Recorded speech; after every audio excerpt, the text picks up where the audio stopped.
and welcome back to The Single Cook. Welcome back to the channel and Happy New Year. This is going to be my first recipe of the year. Today I am making a very large meal. I'm going to be making a roast leg of lamb, or at least a portion of a leg of lamb, as well as garlic mashed potatoes, honey glazed carrots, and Yorkshire puddings. Um, I like to start my year with a roast with all of the trimmings and fixings, and then I use the leftovers in round two recipes. So while this may be a very large meal for one person, it will go over several meals with those round two recipes and things to do with leftovers. So welcome back, and let's get into the ingredients of what we're going to be making today. So I'm going to start with my ingredients for the roast leg of lamb because that's going to have to start cooking before I get to the side dishes and the other things. So I have a third of a leg of lamb. This one is probably a couple of pounds. It is not the full leg, it is just a portion of the top part of the leg. I didn't need a whole one, obviously. Wash your hands. So I have that roast portion, and yes, I did wash my hands after touching raw meat. Always wash your hands after touching raw meat. So I have my roast, I have that ready to go, and I've scored the top of the fat. I'm not going to trim all of the fat off completely because fat is flavor and free flavor. So I'm going to leave the fat in place, and I might trim off anything that stays put after the roasting just to kind of keep that from going completely in my system. But I am going to leave it for now. I also have a large Dutch oven. My roast does fit inside my oven. Most of the time I would use a roasting pan with a lid, but I'm going to be using this instead because it is small enough and I don't want to drag out my big roasting pan.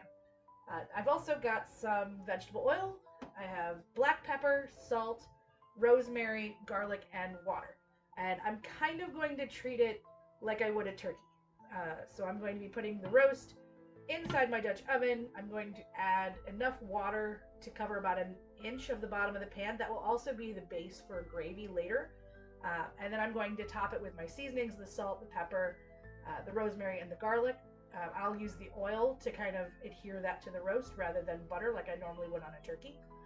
And then I'm going to end up roasting it in the oven for 20 minutes per pound at 350, and then the last 20 minutes I'm going to up my temperature to 400, and I'm going to remove the lid so that it has a chance to get that nice kind of crusty on the top. So that's going to be kind of our instructions for it going forward. And then as it's roasting, I will eventually come back and do my side dishes and stuff like that, with the Yorkshire puddings being the last thing that I make today. So it's going to be a long video, but hopefully we can get through it quickly. So let's get into the cooking. Okay, normally I would do an overhead view so that you can see exactly what I'm doing, but it'll be pretty self-explanatory. So I'm not going to bother with that at this point. I'm going to start with a little bit of oil in the bottom of my Dutch oven just so that the roast doesn't stick when I put it in there. And I'm going to kind of wiggle that around a little. Okay. And then roast goes in. And it just barely fits, so it should be just fine. Okay, and wash your hands. Okay, hands washed. Now, we're going to do the water next, and I'm going to pour that just straight over it so that it gives it a little bit of hydration while it fills the bottom of the pan. And again, I'm going about half an inch to an inch deep of water in the bottom, so this was about 2 cups of water for mine. So I'm going to go ahead and do that. And then we're going to do our oil, just a little bit drizzled over the top, and that'll help get that fat crispy later, as well as making those spices adhere to it. So a little bit of oil. We're going to go salt. That'll help to desiccate that fat, but also give flavor. Go garlic powder. And you can absolutely use regular garlic, minced garlic, or something like that. You can always do it with vegetables roasted with it. There's a lot of options there. I'm going to do some pepper next. I'm doing my rosemary last. So we've got our pepper. And I'm making sure that some of these seasonings get down in the water as well. Some of them will slide off as it roasts, but also having that seasoning in the water will help to flavor that gravy later. Okay, and I'm gonna get probably about a tablespoon-ish of dried rosemary, and I'm gonna crush that in my hand before I sprinkle it over, just to kind of help release those flavors. So, got that. And again, I'm letting some kind of drip down into the water. So, there is that. Lid is going to go on, and I'm going to pop it in my oven at 350 for about 20 minutes per pound.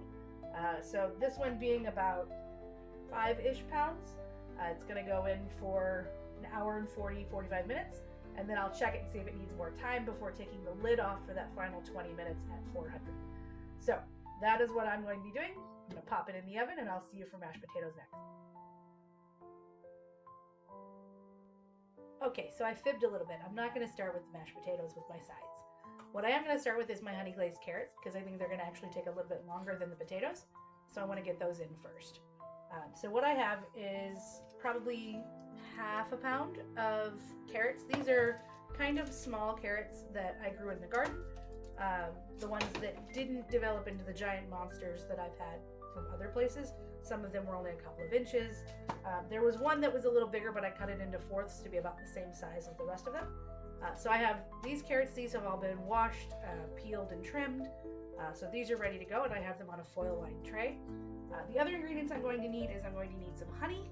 I'm going to need a little bit of water, some butter, and some brown sugar. Now you can absolutely add cinnamon to this. I'm just choosing not to because I don't want to. So I'm going to be using a flat container so that I can coat my carrots in it. It's just long enough for some of the longest pieces to fit right inside. So what I'm going to do is I'm going to start with my tablespoon of butter. This has been melted. I've been leaving it on top of my stove so that the heat from the stove can actually melt my butter without me having to microwave it or do anything like that. So I have a tablespoon of butter. I'm going to do about the same amount of honey, and this was crystallized, but I left it on my stove so that it can melt and get pliable and easier to use. And this is local honey, actually from somebody at my church that I bought a while ago. So I'm going to put about a tablespoon in there, maybe a little more.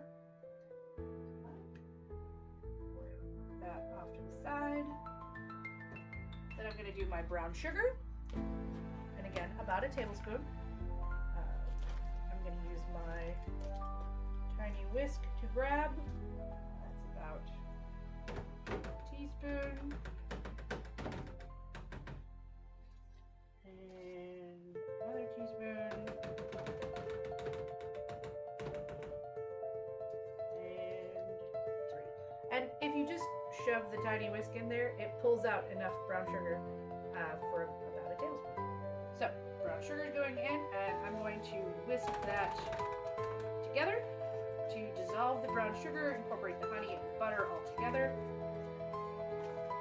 And I'm going to thin it out with a little bit of water. I wasn't sure how much I would need, so I put some in that measuring cup. And this is just making a glaze for our carrots. So whisk that really quick. And right now this is a little too syrupy, a little too thick, so I'm going to add a little bit of water to it. Not a lot though. Maybe 2 teaspoons? Just to try and thin that out a little bit. Yeah, that's much better. So about 2 teaspoons of water to thin that out. I'm going to leave a little whisk over there. And then what I'm going to do is I'm going to coat my carrots in that glaze just by dipping them in and swirling them around. And I'm going to put those on the tray. And I'm kind of keeping my carrots a little spread out. That way they don't stick together. They all have plenty of room to cook evenly. Nothing is, too close together.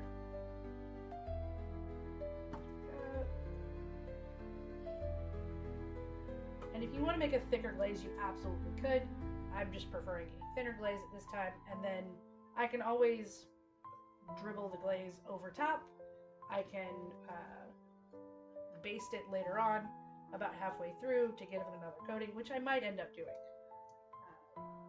We'll just see how it goes.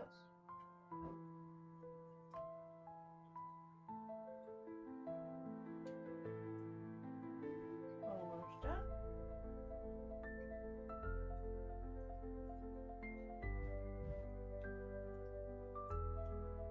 Big pieces left here.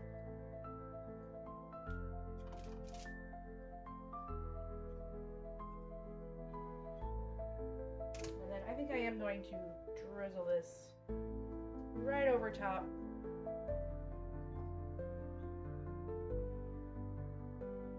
So that each one is not only coated, but kind of in a puddle of the glaze as well.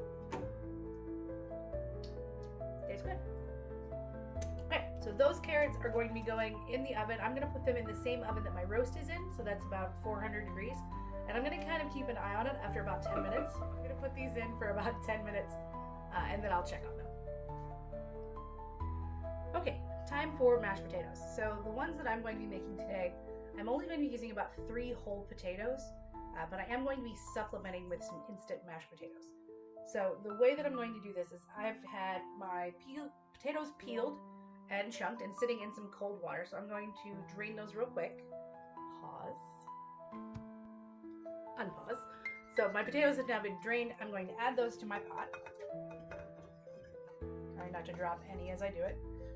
And then I'm going to add enough water to cover it.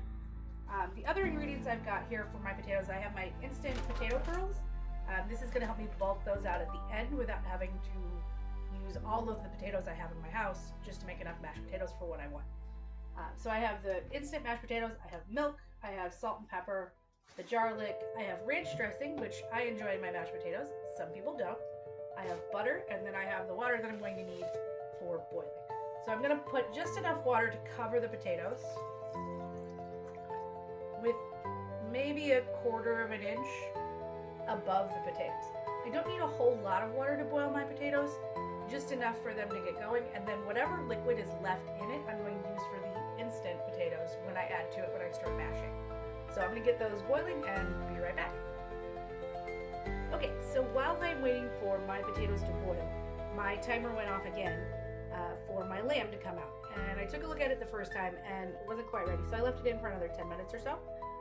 So I have pulled it out, and I'll see if I can tilt it enough to give you a visual. So it's got a little bit of a crust on the top, and I checked the internal temperature, and it's about 168, which is right in the middle between medium and medium well. Medium, you want it about 160. Medium well, you want it 170. So it's right in the middle of where I want it. So I'm going to let this sit on the back burner and rest in the pot for a while until I'm ready to make the gravy and to slice it up. So our roast is done and ready to go. Just waiting on my potatoes now, and then I will get started on the Yorkshire puddings. So it's been a few minutes and my potatoes are ready. So I'm going to turn off the heat so that they stop boiling. And then I'm going to be adding some potato pearls. These are instant mashed potatoes. These have extra vitamin C and low sodium. And I'm going to add, let's see how much it was. Probably about a cup of potatoes. I'm going to kind of gauge it as I go. So I'm going to add that in. About a cup. And I'm going to start mashing my potato pearls in with my regular potatoes and the water. I didn't drain any water off of my potatoes because I wanted to keep the starchy liquid from the original potatoes and have that hydrate my instant. So give me a couple of minutes to do that. Okay, so my potatoes are generally mashed. They're not a smooth consistency because I haven't added anything to it. So the first thing I'm going to add is some butter. Butter here, and I'm going to add a couple of tablespoons to that so that it can start melting in there. I'm going to add a splash of milk,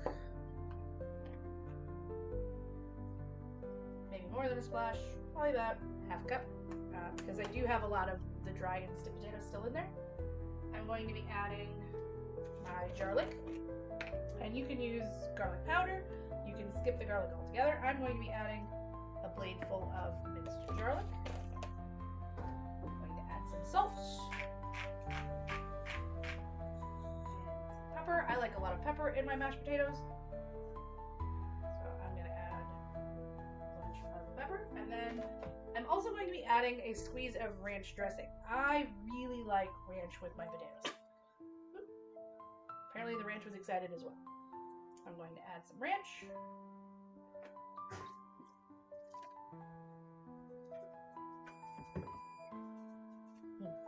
And then I'm going to mash those back up together. Alright, so my potatoes have all been mashed together with those ingredients. The milk, the butter, salt, pepper, and the minced garlic. Now, I did have to move it to a bigger bowl because it was slightly too much for my pot.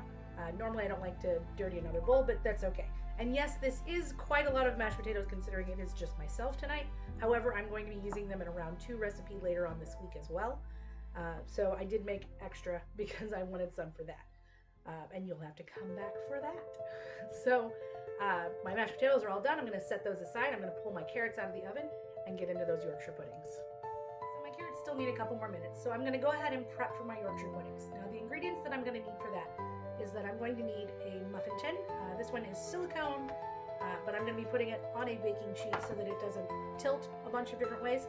I have upped the temperature to 425 on my oven, so that is preheating and getting ready for that. The other thing I'm going to need oil, and what I'm going to do is I'm going to drizzle a little bit of oil in the bottom of my muffin tins. This is going to be what helps us with our Yorkshire puddings. So I'm putting just enough to cover the bottom in each of these in each of these muffin holes. Is it really a tin if it's silicone? You know what I'm talking about. So I've got my oil in there, more in there. Then in my glass measuring cup, because that's going to be what's going to help me, I'm going to put 3 eggs, or eggies, depending on if you follow Dylan or not. But I have 3 eggs that I'm going to put in there.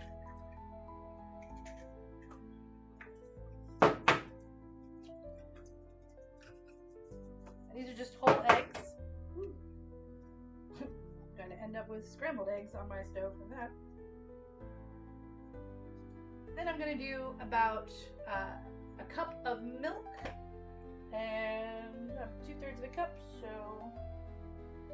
1, 2/3. So I've got my milk in there, and I've got a 1/2 cup of flour. Let me use this to get it all in there.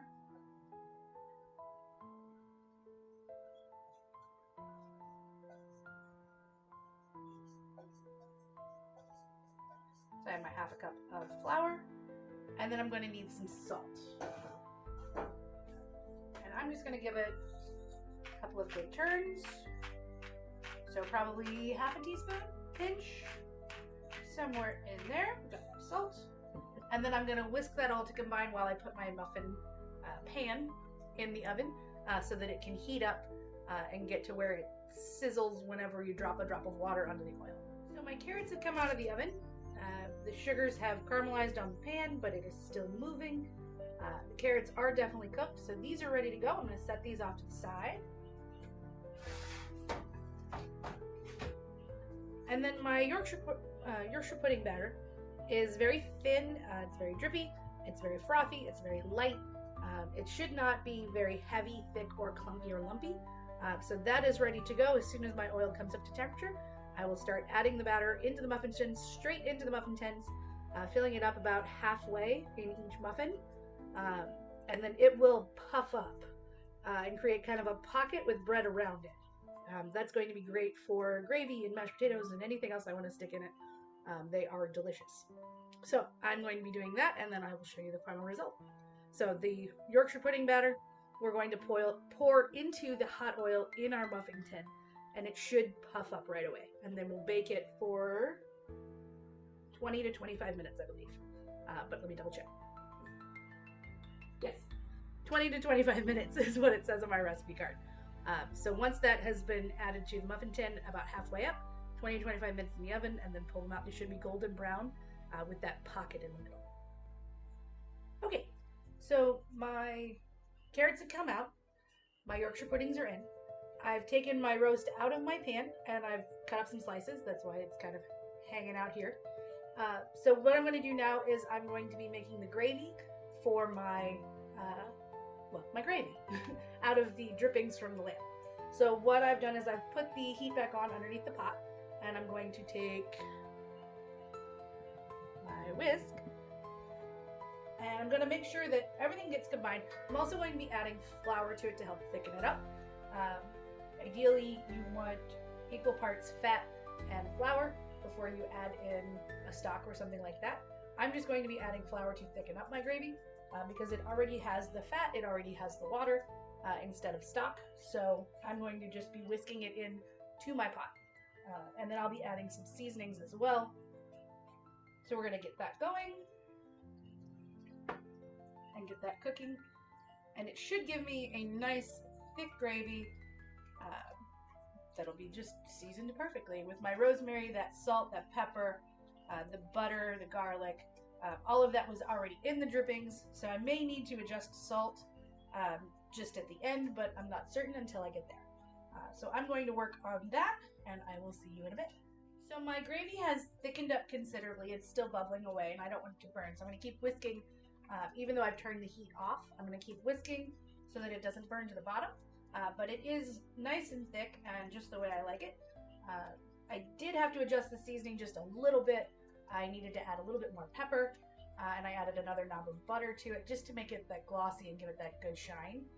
So that is all ready to go. I'm just waiting on my Yorkshire puddings to come out, and then I will show you the finished product. So stick around for that finished plate. Okay, so it's been about 22 minutes since the Yorkshire puddings went in, so let's pull them out of the oven.